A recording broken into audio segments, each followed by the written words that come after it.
శ్రీ సాయినాథాయ నమః. ఓం శ్రీ సాయిరామ్ గురవే నమః. ఓం శ్రీ సాయి భక్త హృదాలయాయ నమః. శ్రీ సాయి భక్త లీలామృతం. తిరగలి లీల, కర్మ, భక్తి, జ్ఞానతత్వం. ఒక దినం హేమాడ్ పంతు షిరిడీకి వచ్చి సాయి దర్శనం చేసుకొనుటకు సిద్ధమయ్యాడు.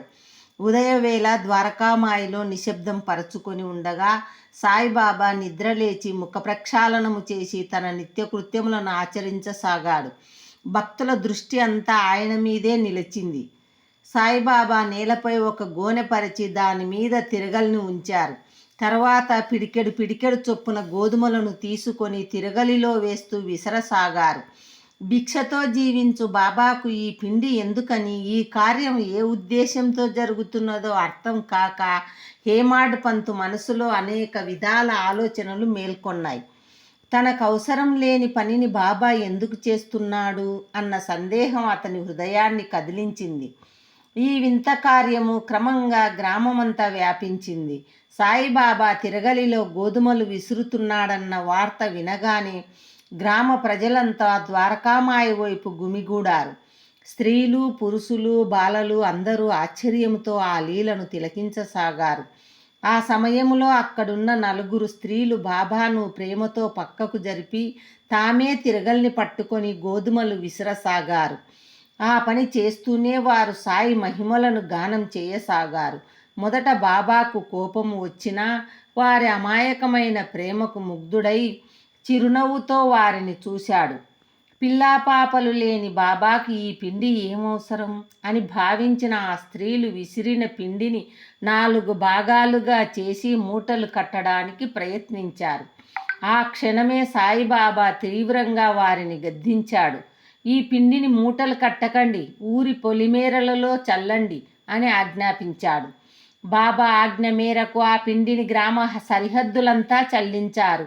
అంతే, అప్పటి వరకు గ్రామంలో ప్రబలుతున్న కలరా వ్యాధి ఒక్కసారిగా శాంతించింది.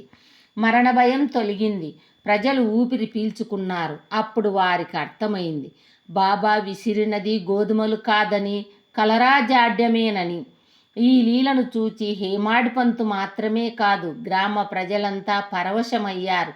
సాయిబాబా కేవలం సాధువు కాదు, ప్రజల కష్టాలను తన కర్మగా మోసే కరుణామూర్తి అని వారు గ్రహించారు. ఆ దినము నుంచి సాయిబాబా నిత్యకృత్యములలో తిరగలి విసురుట ఒక ముఖ్యమైన భాగమైంది.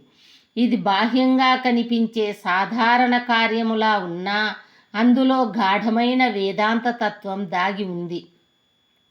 తిరగలిలోని క్రింది రాయి కర్మకు ప్రతీక, మీది రాయి భక్తికి ప్రతీక. చేతిలో పట్టుకున్న పిడి జ్ఞానానికి సంకేతం. ఆ జ్ఞానమును గట్టిగా పట్టుకున్నప్పుడు మాత్రమే తిరగలిలో విసిరే గోధుమల రూపములో భక్తుల పాపకర్మలు, మనోవిచారాలు నశించుతాయి. బాబా నిత్యం విసిరే ఆ గోధుమలు వాస్తవానికి భక్తుల దుఃఖాలే, రోగాలే, అజ్ఞానమే. కాబట్టే తిరగలి పిడి అనే జ్ఞానాన్ని మనం దృఢంగా పట్టుకుంటే కర్మ, భక్తి అనే రాళ్ల మధ్య మన పాపబంధాలు దహించబడి సాయిబాబా కరుణ తప్పక మనల్ని కాపాడుతుంది. ఈ తిరగలి లీల ఒక మహోపదేశం. కార్యములో కర్మను శుద్ధి చేయు, భక్తితో దానిని నడిపించు, జ్ఞానముతో విముక్తి పొందు. ఇదే సాయిబాబా చూపిన జీవన మార్గం. ఇదే ఆయన లీలల అంతరార్థం. ఓం నమో శ్రీ సాయినాథాయ నమః. ఓం శ్రీ సాయిరామ్ గురవే నమః. ఓం శాంతి శాంతి శాంతి.